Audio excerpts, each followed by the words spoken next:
acara kegiatan latihan dasar kepemimpinan siswa secara daring, Senin sampai Rabu 7 sampai 9 September 2020.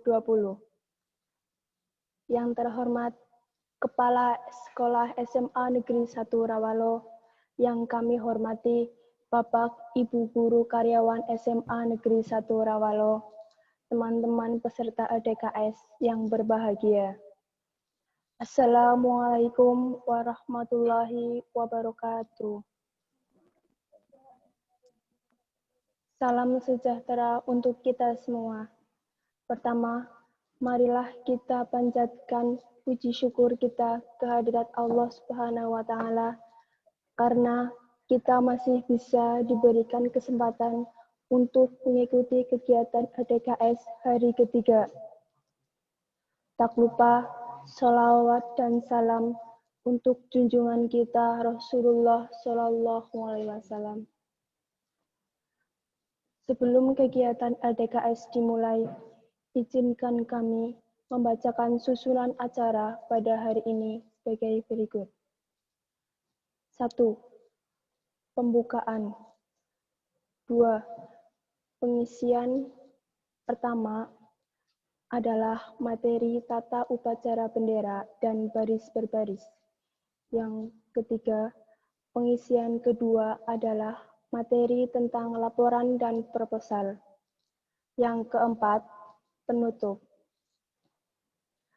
Baiklah, Bapak Ibu yang saya hormati, mengawali kegiatan hari ini, mari kita buka dengan hafal basmalah bersama-sama. Bismillahirrahmanirrahim. Kegiatan selanjutnya adalah pengisian materi tentang upacara bendera dan baris berbaris yang akan disampaikan oleh Bapak Habib Nur Rahman SPD. Kepada beliau dipersilahkan.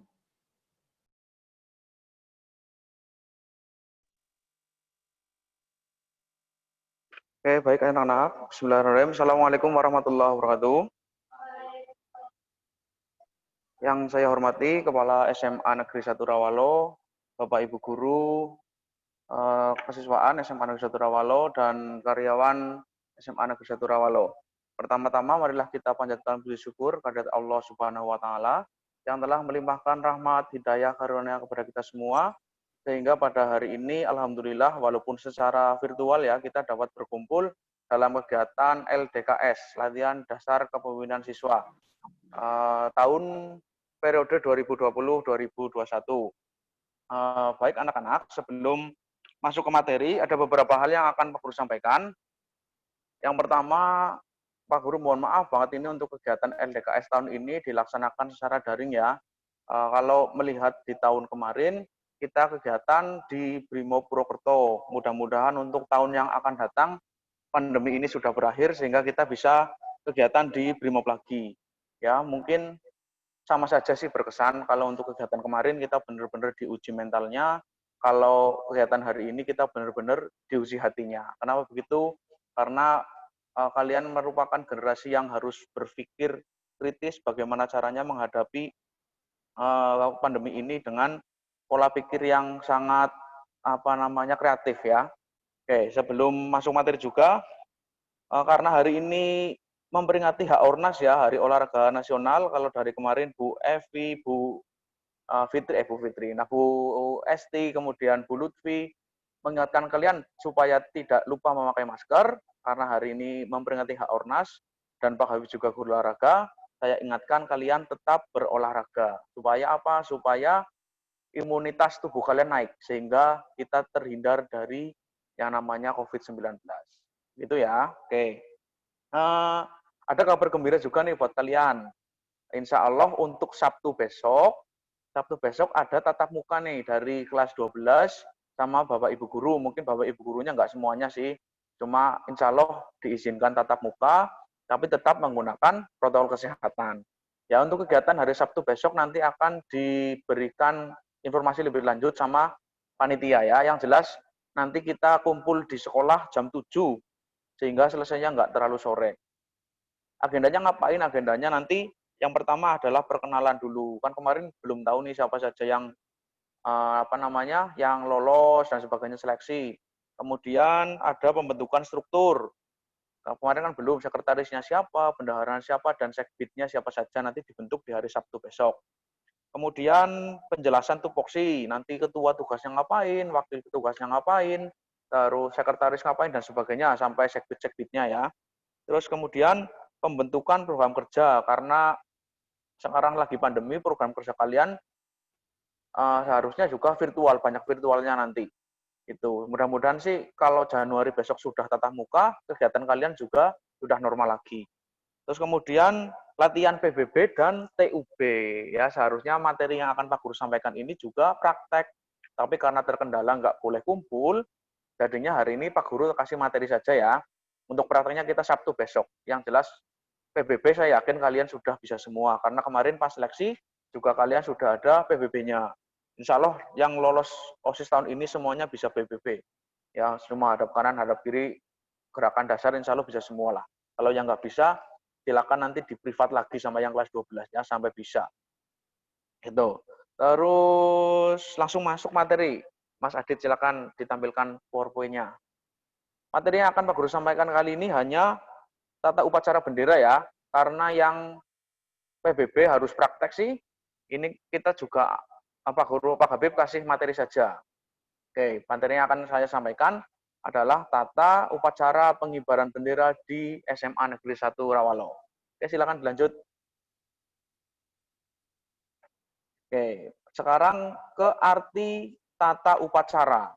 Tata upacara itu apa sih? Itu terbagi menjadi 3 suku kata. Tata, upa, dan cara. Tata itu menata, mengatur, menata, menyusun. Ya, sedangkan upa adalah rangkaian. Kemudian cara adalah tindakan atau gerakan. Tata upacara bendera kalau digabung menjadi merangkai suatu tindakan atau gerakan dengan susunan secara baik dan benar.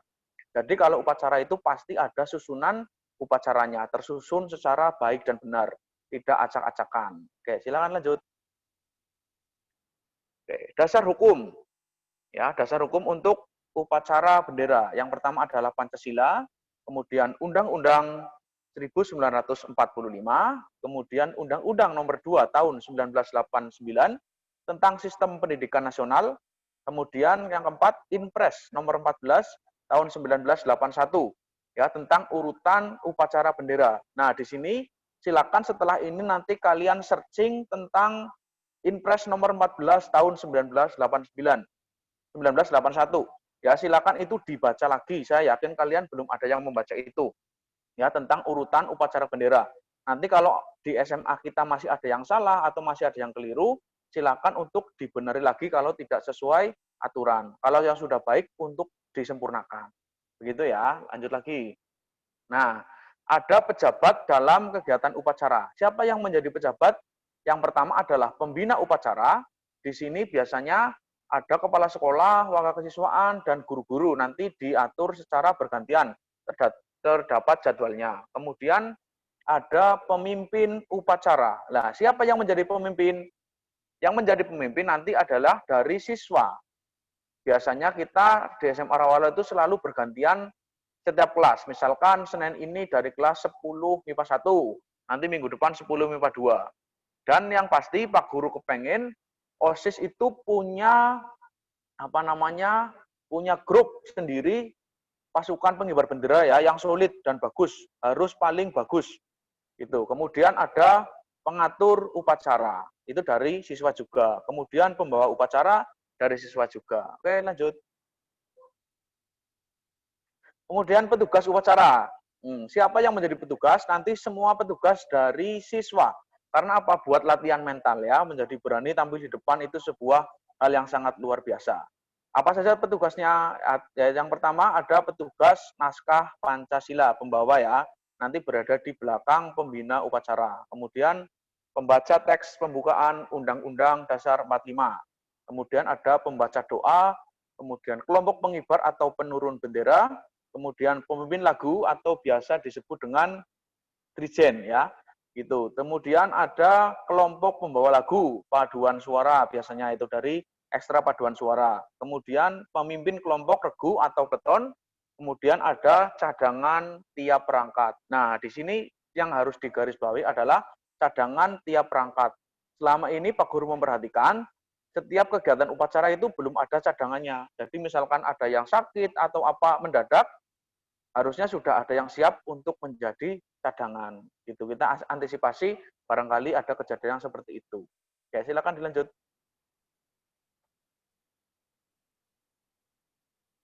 Nah, ini perlengkapan upacara. Yang pertama, ada bendera merah putih. Itu wajib ya, nggak boleh diganti benderanya ya. Kemudian ukuran perbandingannya adalah 2:3. Misalkan ukurannya panjang lebarnya 2, berarti panjangnya 3 meter. Ukuran terkecil adalah 1 kali 1,5. Itu ukuran perbandingannya. Untuk kedua adalah tiang bendera. Minimal tingginya itu 5 meter, tidak boleh di bawah 5 meter. Itu kalau di lapangan ya. Kalau di dalam ruangan nanti beda lagi. Maksimal 17 meter, tidak boleh lebih dari 17 meter. Alhamdulillah di SMA Rawalo sudah standar untuk tiangnya. Ya, ukuran yang ideal di SMA itu 7 sampai 8 meter. Di SMA kita sudah standar itu ukurannya. Oke, silakan dilanjut.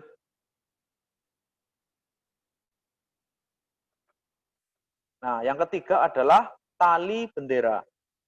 Diusahakan tali yang digunakan adalah tali layar atau tali metal atau biasa disebut tali karmentel kalau orang-orang lapangan menyebutnya, dan bukan tali plastik. Nah, di SMA kita masih tali plastik. Itu nanti diperbaiki ya, menjadi catatan juga buat OSIS nanti untuk diajukan untuk minta ganti tali. Dan tali harus berwarna putih. Nah, di SMA kita itu berwarna hijau tuh. Dilihat di foto bisa terlihat ya, talinya berwarna hijau, itu tidak pas. Nanti silakan bisa diusulkan untuk ganti warna putih. Kalau tidak bisa beli yang tali karpentel itu, nanti bisa juga tali plastik, nggak apa-apa. Yang penting berwarna putih. Terus kemudian yang keempat adalah naskah-naskah. Naskah ada Pancasila, pembukaan undang-undang, naskah doa, dan naskah acara. Itu yang harus disiapkan sama kalian. Oke, silakan dilanjut. Nah, ini untuk susunan baris upacara. Sebenarnya untuk susunan baris upacara itu mengikuti lapangan ya, tergantung lapangan lebarnya berapa, panjang berapa gitu. Kita tidak bisa mengikuti pakemnya. Tapi secara umum ada beberapa aturan bentuk barisan. Yang pertama bentuk garis lurus. Nah, di SMA Rawalo selalu menggunakan baris lurus ya. Terus kemudian ada bentuk U atau biasa angkare yang anak-anak pinter PBB pasti tahu itu.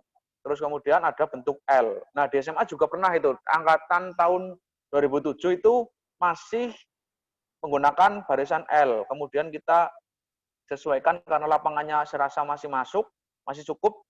Jadi kita bentuk huruf yang barisan satu garis. Itu. Silakan dilanjut. Nah, sebagai catatan ini ya, susunan barisan upacara di atas adalah suatu bentuk yang ideal, tetapi hal tersebut dapat disesuaikan dengan situasi dan kondisi lapangan upacara yang tersedia. Jadi kita nggak bisa aturan itu menjadi patokan, itu nggak bisa ya. Tetap disesuaikan dengan lapangan upacara. Silakan dilanjut. Nah, ini persiapan susunan upacara ya. Secara garis besar, upacara itu dibagi menjadi 4 bagian. Yang pertama itu pendahuluan. Kita masuk ke persiapan dulu ya. Nah, di persiapan itu dipilih dan disiapkan orang-orang yang memiliki kemampuan dan kesiapan untuk tugas tersebut. Jadi kalian harus mempersiapkan anak-anak. Nah, tugasnya OSIS nanti melatih anak-anak yang di kelas-kelas supaya untuk siap. Ya, silakan nanti bagiannya siapa itu nanti melatih setiap Jumat biasanya ya. Jumat ya. Ya, setiap Jumat itu latihan dipersiapkan untuk hari Senin. Nah, apalagi yang harus disiapkan? Ada bendera, tali, tiang, teks, pengeras suara itu dicek dulu sebelum dilaksanakan upacara. Mimbar, terus perhatikan daerah sekitar lapangan agar tidak terjadi kekacauan pada saat pelaksanaan. Nah, yang Pak Guru perhatikan juga, selama kegiatan upacara di SMA Rawalo itu sering terjadi hal-hal yang seharusnya tidak terjadi. Contoh apa? Kalian menyimpan mic, stand mic, sama teks itu kan di ruang OSIS ya, kadang ada kunci ketinggalan lah, apa dan sebagainya. Nah, silakan itu untuk diantisipasi supaya tahun-tahun berikutnya tidak terjadi seperti itu. Bagaimana caranya terserah, nanti silakan didiskusikan. Kunci atau mau ditinggal di sekolah juga bisa, karena itu kan ada box penyimpan kunci, jangan dibawa pulang. Jadinya tidak ada kunci ketinggalan di rumah. Oke, lanjut. Terus ke pendahuluan ya, kegiatan. Kembali lagi Mas Edit.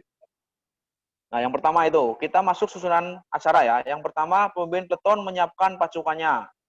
Kemudian pemimpin upacara memasuki lapangan upacara, penghormatan kepada pemimpin, terus laporan pemimpin peleton kepada pemimpin upacara. Itu bagian dari pendahuluan.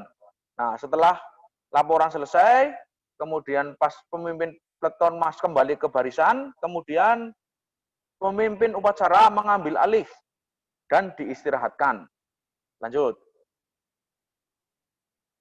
Nah, terbagi menjadi 4 tadi ya. Yang pertama pendahuluan, ini ada acara pokok. Acara pokoknya pembina upacara memasuki lapangan upacara, kemudian didampingi oleh Tura. Siapa itu Tura? Tura adalah pengatur upacara. Ya, saat Tura kembali ke tempat semula, pendamping pembina pembawa naskah Pancasila menempati tempat 2 langkah di sebelah kiri, belakang pembina upacara. Itu nanti yang menjadi pembawa teks Pancasila.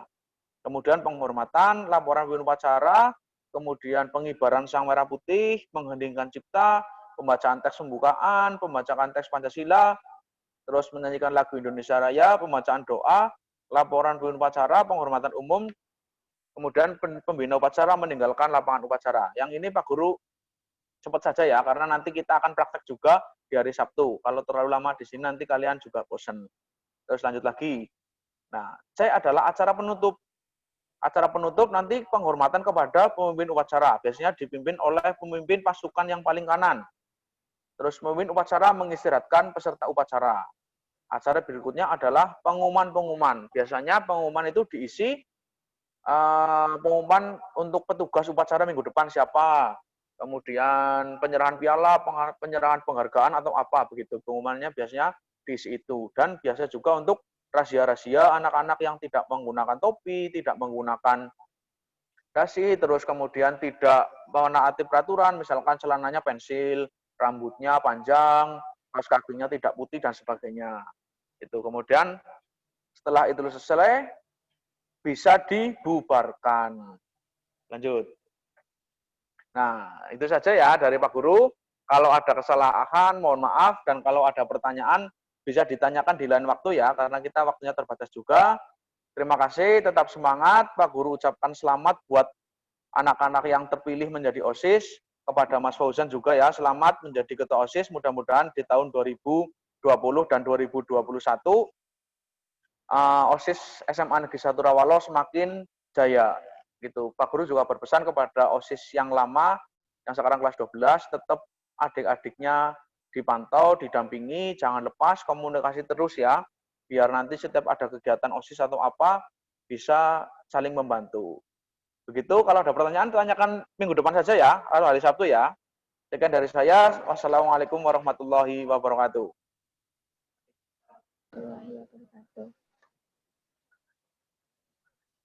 Terima kasih kepada Bapak Habib Nur Rahman SPD.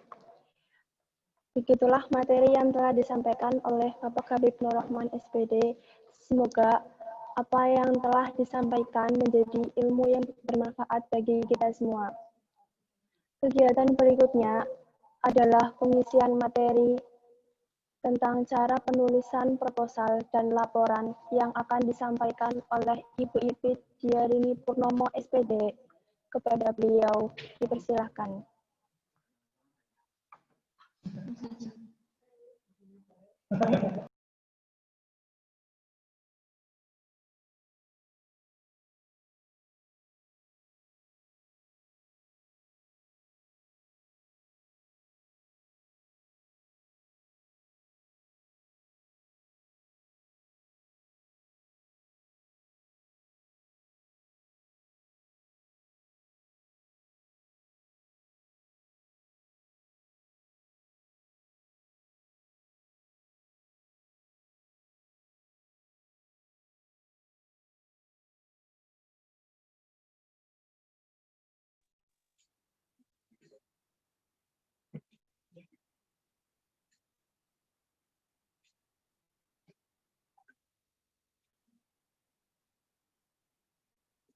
Sudah.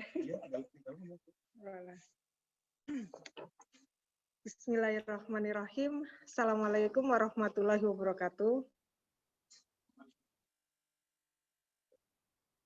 Untuk siang hari ini memasuki hari ketiga pelaksanaan LDKS daring, mudah-mudahan masih diberi kesehatan sehingga kita masih dapat mengikuti untuk kegiatan berikutnya yang rencananya di hari Sabtu akan ada pertemuan untuk praktek TIB dan PBB mungkin ya Pak Hadi.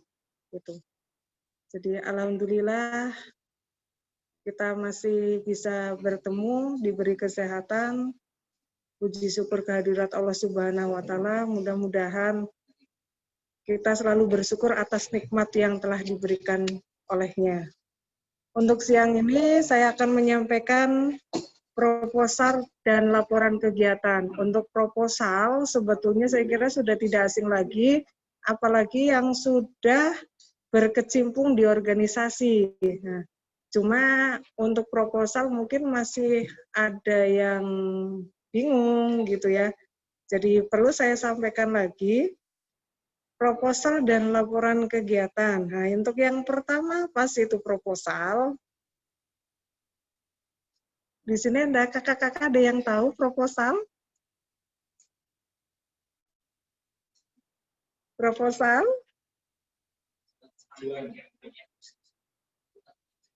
Iya, betul. Jadi rancangan kegiatan ya. Jadi yang namanya proposal itu adalah rancangan kegiatan yang disusun secara rinci oleh seseorang. Jadi bisa seseorang, bisa juga kelompok orang dalam bentuk ide, gagasan, atau pemikiran yang bertujuan untuk mendapatkan dukungan dalam bentuk bantuan dana, izin, ataupun persetujuan suatu kegiatan. Jadi gunanya proposal adalah ketika kita punya sebuah kegiatan, kemudian mengapa kita harus buat proposal? Karena ketika kita mengajukan sebuah kegiatan itu belum tentu disetujui. Nah, supaya disetujui maka kita harus buat rancangannya. Jadi proposal kegiatannya itu apa sih? Tujuannya itu untuk apa? Kemudian temanya apa? Pesertanya siapa saja? Waktu pelaksananya kapan? Kemudian dana yang mau digunakan itu dari mana? Nah, ketika kita membutuhkan dana, otomatis kan kita harus buat proposal supaya nanti kucuran dana itu ada. Itu untuk yang pengertian proposal. Lanjut Kak. Yang berikutnya adalah tujuan proposal. Tadi yang sudah saya sampaikan, untuk tujuan proposal adalah mendapatkan dukungan dalam bentuk dana, gitu, pendanaan suatu kegiatan oleh pihak sponsor, masyarakat, ataupun donatur lain. Nah, misalnya untuk acara kegiatan 17 Agustus, misalnya Karang Taruna. Jadi untuk menyemarakan HUT RI, kemudian mendesain sebuah kegiatan, ada lomba-lomba, otomatis kan nanti akan ada hadiah-hadiah. Nah, ketika ada hadiah-hadiah, kita bingung untuk membeli hadiah itu dari mana.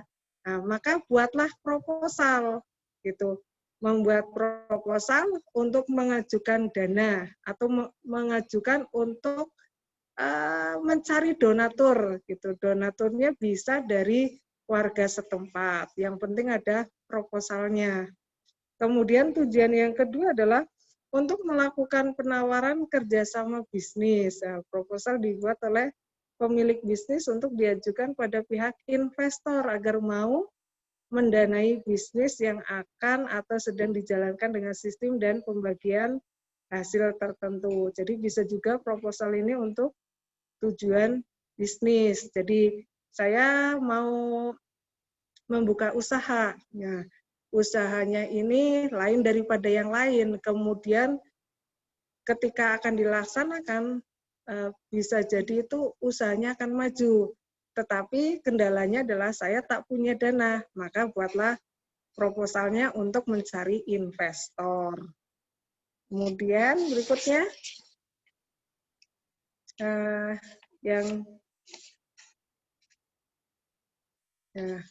terus jenis-jenis proposal ini ada 4.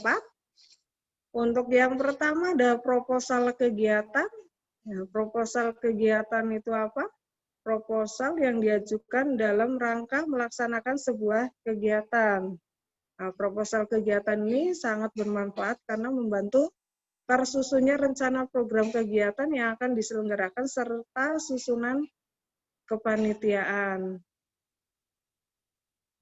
Berikutnya, selain itu proposal kegiatan juga membantu pihak yang dituju seperti donatur atau sponsor agar mengetahui detail acara yang akan diadakan sehingga dapat menjadi bahan pertimbangan bagi mereka.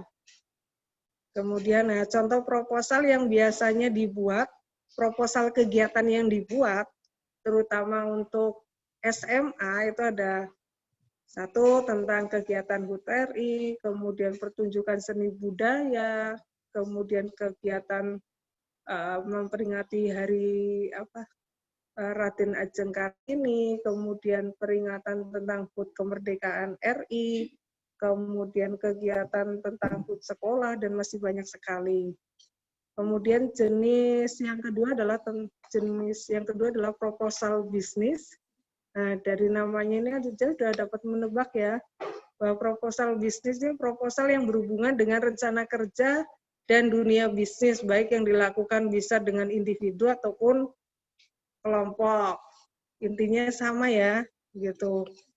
Kemudian contoh proposal bisnis, pengajuan kerjasama antar perusahaan, pendirian tempat usaha, atau pengajuan tender atau lelang. Tujuan jenis proposal yang ketiga ada proposal penelitian, yang keempat ada proposal proyek. Untuk penelitian ini berarti untuk melakukan penelitian atau riset ya. Jadi kalau misalnya seorang mahasiswa kemudian biasanya di tingkat akhir mesti diminta untuk melakukan riset atau penelitian. Nah, ketika melakukan riset atau penelitian itu, paling tidak ajukanlah proposal ke organisasi atau instansi yang akan dituju untuk melakukan riset. Tanpa proposal ya tidak akan bisa melakukan penelitian. Gitu. Nah, untuk contoh proposal penelitian ada skripsi, kemudian bisa untuk menulis tesis dan riset pengembangan. Kemudian yang keempat, ada proposal proyek.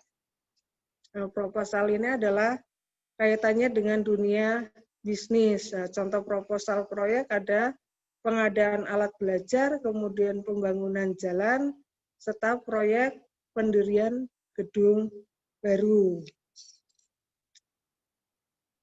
Kemudian beralih ke berikut selanjutnya tentang struktur proposal. Nah, jadi yang harus dimengerti apa saja sih yang harus ada dalam sebuah proposal. Yang pertama ada halaman judul. Jelas ada ya. Halaman judul ini bagian ini berisi judul kegiatan. Kemudian yang kedua latar belakang. Nah, alasan mengapa kegiatan atau penelitian ini dilakukan. Jadi kalau misalnya mau mengadakan kegiatan HUT RI, nah latar belakangnya mengapa peringatan HUT RI itu perlu diadakan. Kemudian yang ketiga, tujuan atau manfaat kegiatan. Nah, bagian ini tuh berisi maksud atau manfaat yang akan didapatkan dari acara yang diselenggarakan. Nah, tujuan ditulis minimal 1 poin atau lebih. Nah, setiap poin ini ditulis dari tujuan paling penting, kemudian mengerucut ke poin yang dianggap kurang penting. Kemudian yang keempat adalah penyelenggara. Nah, bagian ini berisi keterangan tentang pihak penyelenggara kegiatan atau kelompok yang akan melakukan acara. Nah, di bagian ini bisa ditampilkan nomor kontak panitia yang dapat pembaca hubungi. Kemudian yang kelima, struktur yang kelima, nama dan tema kegiatan. Jadi nama kegiatan ini merupakan nama yang akan digunakan untuk kegiatan tersebut.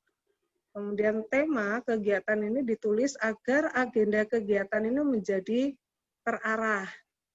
Yang keenam, bentuk kegiatan. Nah, bentuk kegiatan ini merupakan rincian susunan kegiatan yang akan dilakukan. Nah, seluruh kegiatan harus dicatatkan dalam proposal agar instansi yang akan dituju dapat mengetahuinya.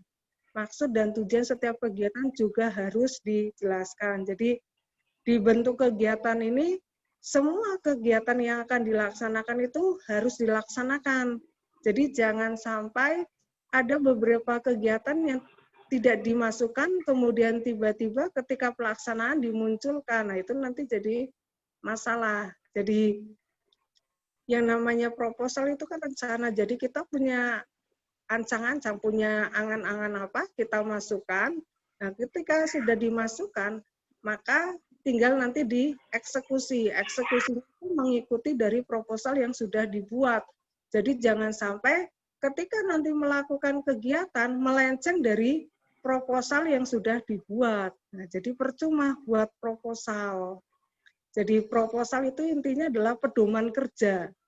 Jadi biar kerjanya itu terarah, kerjanya sistematis, maka dibuatlah proposal. Terus yang ketujuh, peserta kegiatan. Nah, peserta kegiatan ini berisi pihak yang akan mengikuti dan mendapat keuntungan dari acara. Jadi pesertanya mau siapa saja sih? Misalnya kegiatan kelas meeting. Nah, pesertanya mau siapa saja? Kelas 10, 11, 12, atau hanya kelas 10 dan kelas 11. Nah, itu dijelaskan di situ. Kemudian yang ke-8 adalah jadwal dan lokasi kegiatan. Nah, jadwal berupa urutan susunan acara. Jadi dimulainya dari mulai hari apa sampai selesainya kapan. Kemudian kegiatannya itu dilaksanakan di mana juga disampaikan. Yang ke-9 adalah susunan panitia. Nah, susunan panitia ini adalah bagian ini berisi detail susunan panitia yang telah dibentuk dan disepakati oleh pihak penyelenggara acara. Bagian ini penting agar pembaca tahu dengan siapa saja mereka akan bekerja sama. Jadi yang namanya kegiatan mesti kan ada yang mengkoordinir. Nah, ketika ada yang mengkoordinir, maka harus ada panitianya. Jadi siapa saja sih yang bertanggung jawab dalam kegiatan tersebut. Jadi nanti ketika terjadi sesuatu hal, maka kita yang akan menghubungi panitia. Misalnya ada masalah di lapangan, kemudian ada kejadian di lapangan, maka kita berhubungan langsung dengan panitianya. Kemudian yang ke-10 adalah rencana anggaran atau biaya kegiatan. Nah, estimasi anggaran adalah jumlah alokasi total dana yang akan digunakan. Rencana anggaran dana ini meliputi administrasi, perlengkapan, piala, konsumsi, panggung, dan lain-lain. Jadi kegiatannya apa, kemudian yang apa, kita membutuhkan apa saja. Nah, itu masukkan dalam rencana anggaran. Jadi jangan sampai ketika akan mengadakan lomba-lomba, kemudian kita tak terpikirkan sama sekali untuk memberikan hadiah. Nah, ketika kegiatannya sudah berlangsung, baru kemudian terpikirkan untuk memberi hadiah. Nah, ketika akan memberi hadiah, otomatis kan butuh dana. Nah, ketika itu tak diajukan, nah, maka nanti dananya mau diambilkan dari mana? Nah, maka di sini yang namanya rencana anggaran sebuah kegiatan itu harus benar-benar diperhitungkan. Jangan sampai yang dikeluarkan ada beberapa yang dikeluarkan ternyata tak masuk dalam rencana anggaran. Nah, itu nanti bisa jadi panitianya yang tombok gitu. Gitu ya. Nah, jadi sangat penting, apalagi kalau rencana anggaran kan hubungannya dengan seksi perkap ya. Jadi seksi perkap itu nanti yang akan merancang kegiatannya apa saja, kemudian butuh anggarannya berapa. Nah, ketika sudah fix, maka nanti disampaikan ke bendahara. Bendahara, saya butuh dana sekian untuk kegiatan A. Nah, seperti itu.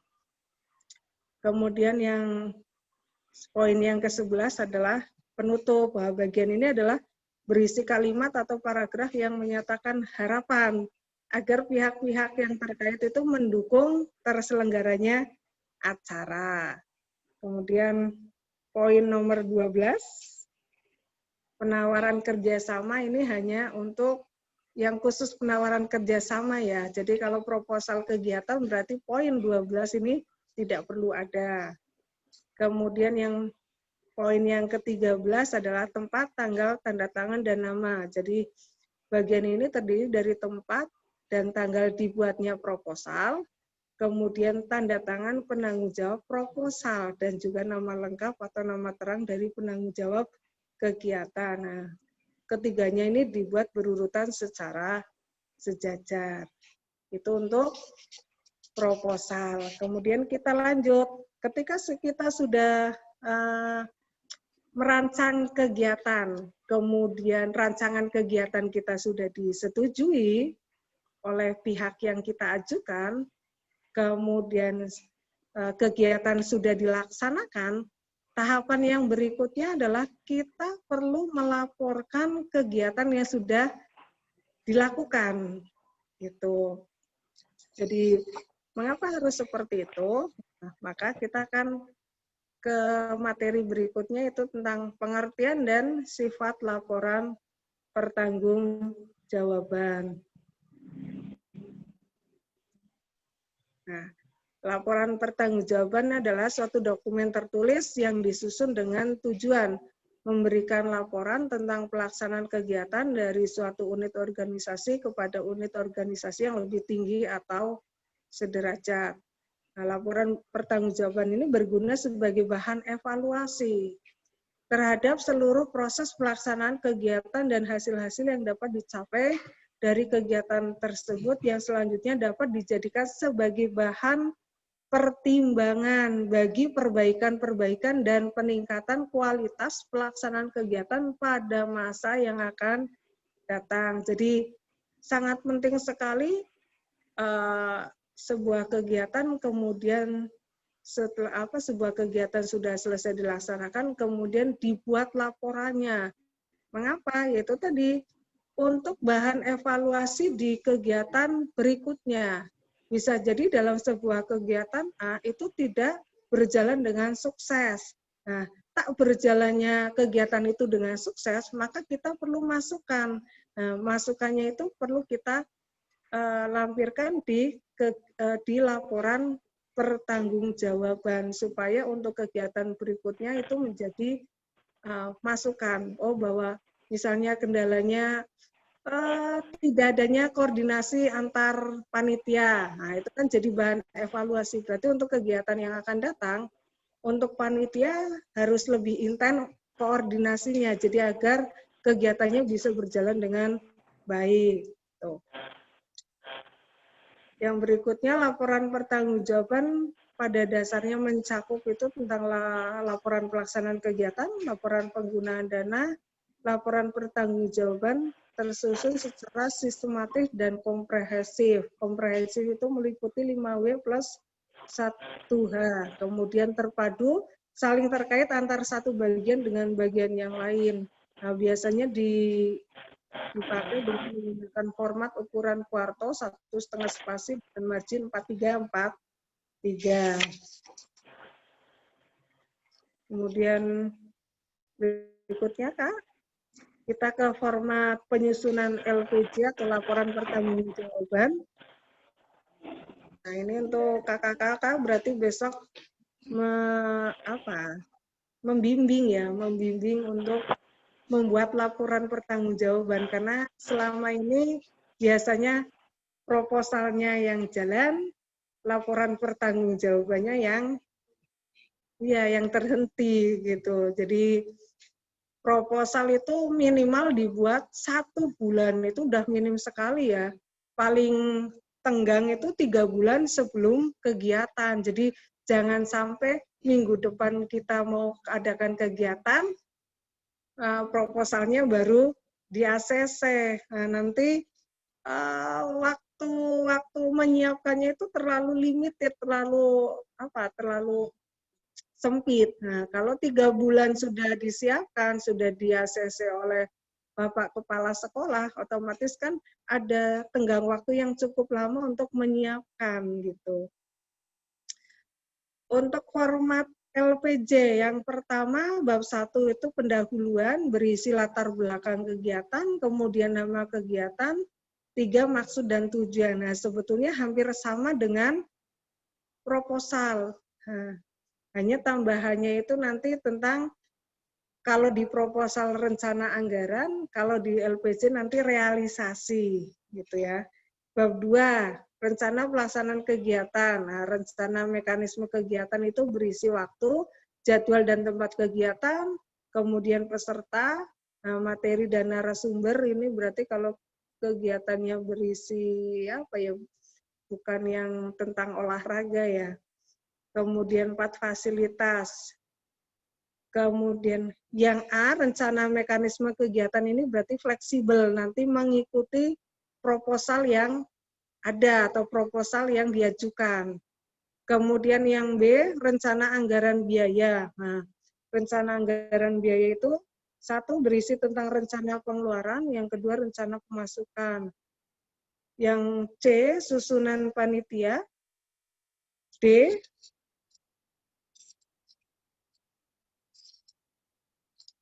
yang berikutnya bab 3, nah, pelaksanaan kegiatan, mekanisme dan realisasi kegiatan, nah, waktu, jadwal, dan tempat kegiatan, pesertanya, kemudian materi dan narasumber, 4 fasilitas. Nah, untuk yang bab 3A ini juga sama tadi, mengikuti dari proposal yang diajukan. Yang B adalah realisasi anggaran biaya, jadi realisasinya itu pemasukannya berapa, kemudian pengeluaran realisasinya berapa. Kemudian yang bab 4-nya hilang. Tahu bab 5. Nah, ya, berarti salah itu, harusnya bab 5-nya diganti bab 4 ya.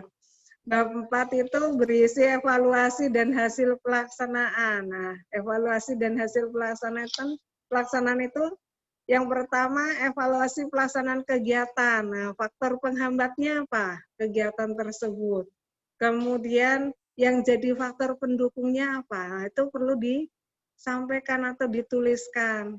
Kemudian yang B, hasil pelaksanaan kegiatan. Jadi kalau misalnya kegiatan lomba-lomba, maka hasil pelaksanaan kegiatannya adalah berisi tentang lombanya apa saja, kemudian yang mendapatkan juara siapa saja. Nah, itu perlu disampaikan di situ. Terus yang terakhir adalah penutup. Terus jangan lupa disertakan lampiran. Nah, lampiran ini berarti berisi foto-foto kegiatan plus dengan kwitansi nota dari realisasi pengeluaran. Nah, udah selesai materi yang saya sampaikan hari ini, yaitu tentang proposal dan laporan pertanggungjawaban. Nah, mungkin mudah-mudahan ya, bukan mungkin, mudah-mudahan bisa memberikan sedikit ilmu. Kalau misalnya tadi seperti yang Pak Gabi bilang, kalau misalnya bingung, masih ada yang perlu ditanyakan atau disampaikan, bisa ditanyakan ya melalui kakak kelas. Nah, mudah-mudahan kakak kelas bisa membantu, kalaupun tidak nanti bisa koordinasi dengan saya lebih lanjut gitu. Selamat juga untuk yang sudah bergabung di OSARA, OSIS Manra, OSIS SMA Negeri 1 Rawalo, tahun pelajaran 2020-2021. Nah, mudah-mudahan dengan bergabungnya kalian di OSARA, SMA Negeri 1 Rawalo menjadi lebih baik, maju, berkembang, dan menjadi luar biasa. Itu. Jadi ketika kalian sudah bergabung, jangan lupa juga untuk tugas sekolah, jangan sampai diabaikan. Saya tidak mau mendengar gara-gara ikut organisasi, akhirnya tugasnya zong, ulangannya nggak ikut, nah nanti akhirnya citra organisasinya menjadi jelek. Ketika kalian sudah memilih, maka sudah harus tahu konsekuensinya seperti apa. Begitu. Nah, terima kasih.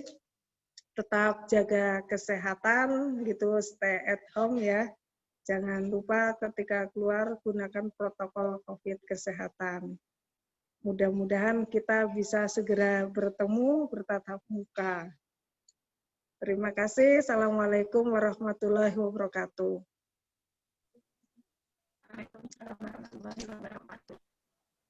Terima kasih kepada Ibu-Ibu Rini SPD, Bapak Ibu yang kami hormati, dan juga teman-teman peserta DKS. Demikian penyampaian materi dari Ibu-Ibu Rini SPD. Semoga apa yang telah disampaikan oleh beliau bermanfaat bagi kita semua. Acara selanjutnya adalah penutupan yang akan disampaikan oleh Ibu Endah Surdijani, SSI. Kepada beliau dipersilahkan.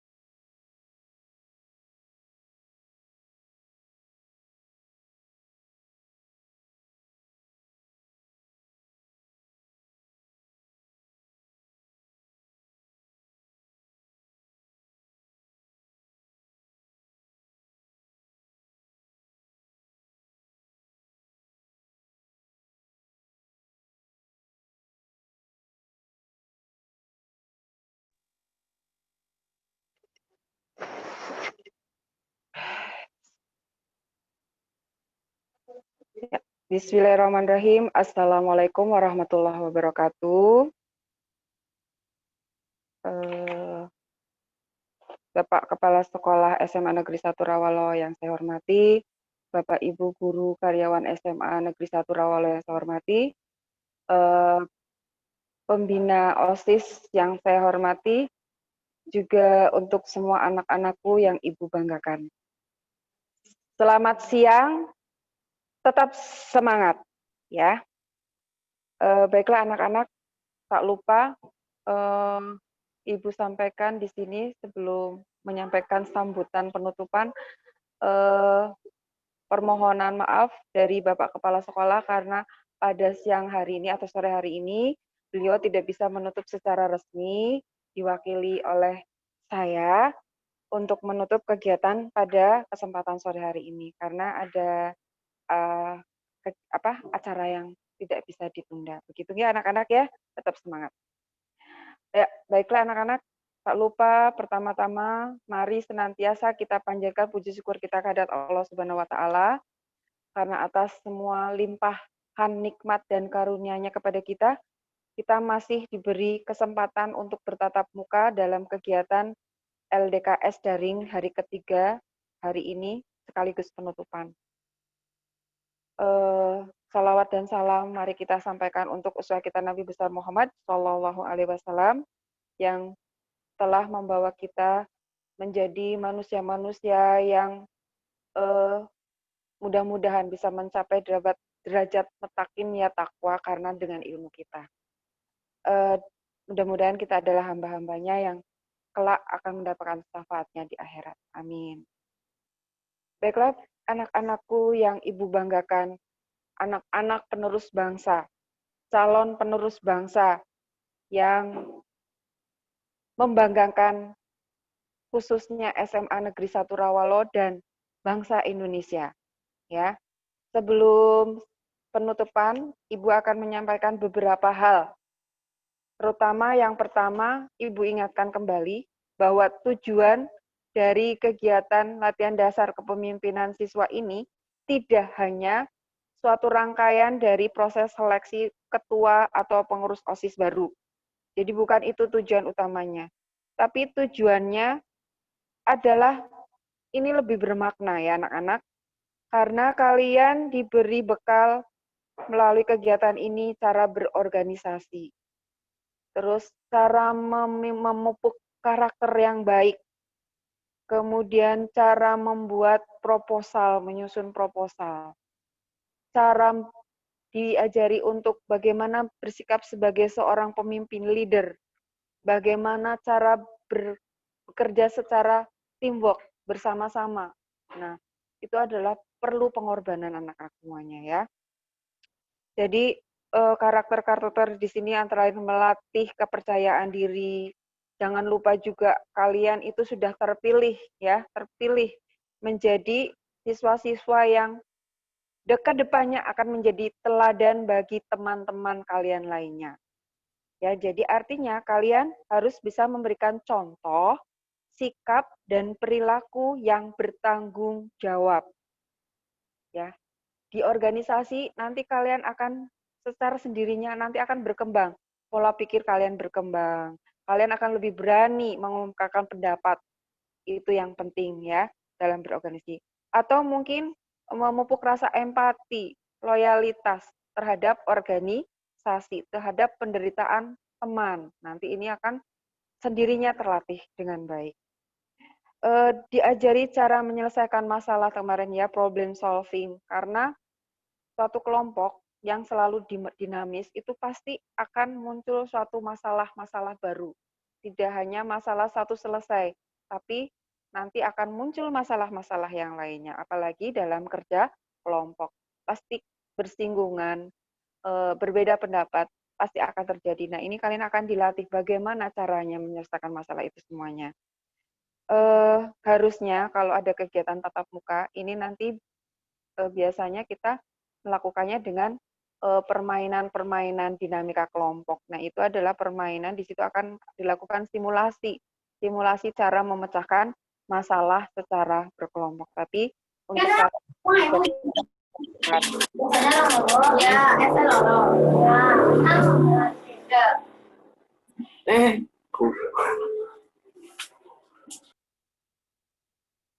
ya, Ibu lanjutkan. Jadi belum bisa dilaksanakan karena kegiatannya masih daring. Insya Allah mudah-mudahan Allah akan meridhoi ya, keadaan ini akan cepat berlalu sehingga kita bisa bertatap muka. Selain itu anak-anak ya, Ibu ingatkan lagi, karakter lainnya adalah kalian diajari untuk meningkatkan kemampuan berpikir kalian, tadi mengembangkan gagasan atau ide. Kemudian ada yang namanya keterampilan bersosialisasi atau people skill. Ini modal dasar kita dalam berinteraksi dengan orang lain. Kemarin materinya sudah sampaikan, yaitu dengan komunikasi. Jadi dalam suatu organisasi yang penting itu adalah komunikasi dan koordinasi. Ya, mudah-mudahan apa yang kalian dapatkan pada kegiatan kali ini selama 3 hari bermanfaat untuk semuanya. Ya, anak-anak yang Ibu banggakan. Jadi setelah menerima pembekalan berupa pengetahuan ya, keterampilan mungkin belum sambil jalan, tapi insya Allah kalian pasti bisa. Walau keadaan mungkin berjauhan, kalian pasti bisa. Ya. Kemudian disiplin yang dikemas dalam pembekalan daring ini. Ibu yakin kalian sudah menunjukkan sikap disiplin, tekun, bertanggung jawab. Karena tanpa kalian, tanpa sikap kalian yang disiplin, tekun, tanggung jawab, saya yakin kegiatan ini tidak akan terlaksana. Karena nggak ada pesertanya. Buktinya kalian masih bisa ikut bergabung, artinya kalian bersemangat. Nah, itu adalah sesuatu bekal yang sungguh luar biasa. Ya, itu tetap silakan bersemangat dalam segala hal, ya, dalam berorganisasi, dalam belajar. Tapi jangan lupa tugas utama kalian adalah belajar. Sebelum Ibu tutup secara resmi, Ibu akan sampaikan dulu terima kasih yang sebesar-besarnya atas kerja keras panitia. Terima kasih kakak-kakak ya, kalian luar biasa sehingga kegiatan ini bisa berjalan dengan baik. Juga kepada pembina OSIS, kami ucapkan terima kasih karena tanpa bimbingan dari beliau, mungkin kalian juga nggak bisa apa-apa. Begitu ya anak-anak. Jadi setelah itu juga Ibu, maaf, tak lupa mengucapkan terima kasih yang sebesar-besarnya dan permohonan maaf yang sedalam-dalamnya atau setulus-tulusnya dari kalian semuanya karena keterbatasanlah yang membuat mungkin kegiatan ini bisa berjalan banyak sekali kekurangannya. Nah, itu mungkin jadi masukan bagi kita untuk kedepannya lebih baik lagi dalam menyiapkan suatu kegiatan. Tapi tunggu luar biasa. Alhamdulillah kegiatan sudah berjalan dan hari ini secara resmi akan kami tutup. Mudah-mudahan pembekalan ini bermanfaat bagi kita semuanya dan semoga kita bisa dipertemukan kembali secara tatap muka ya. Tetap nanti mungkin kita akan mengadakan tatap muka, tapi dengan kondisi syarat sesuai dengan protokol COVID. Mudah-mudahan bisa dipertemukan.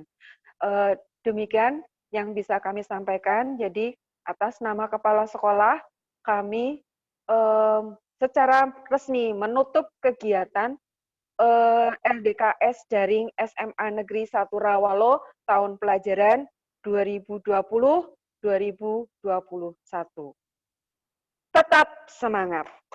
Terima kasih. Wassalamualaikum warahmatullahi wabarakatuh.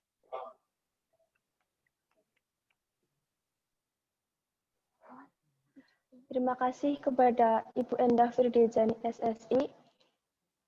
Semoga apa yang telah disampaikan dapat bermanfaat bagi kita semua. Acara selanjutnya yaitu pembacaan doa yang akan dibacakan oleh teman kita, Fadil Husni Latif. Kepada kami persilahkan.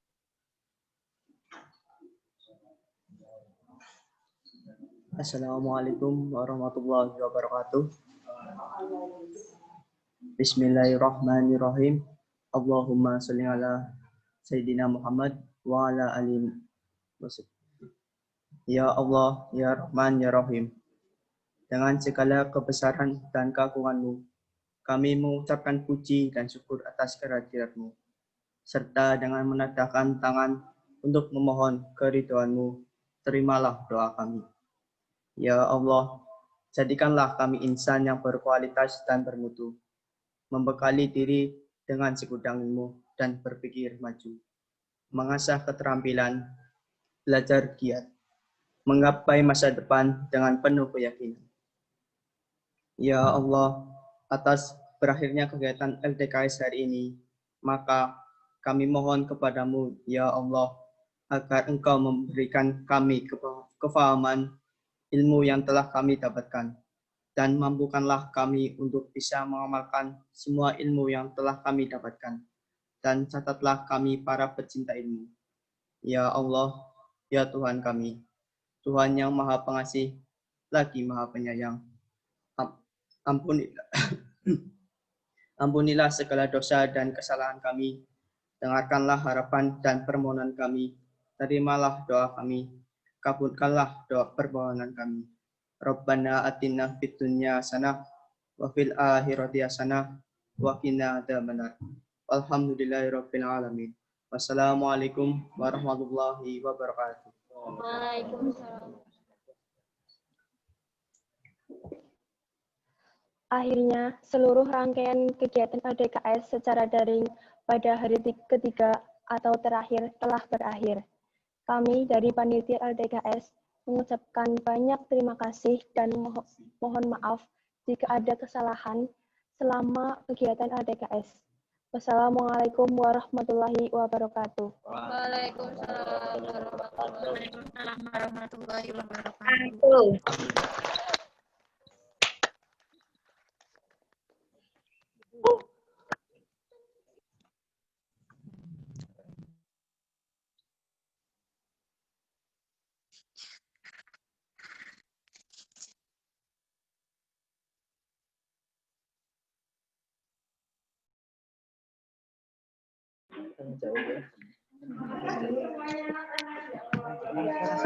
Selamat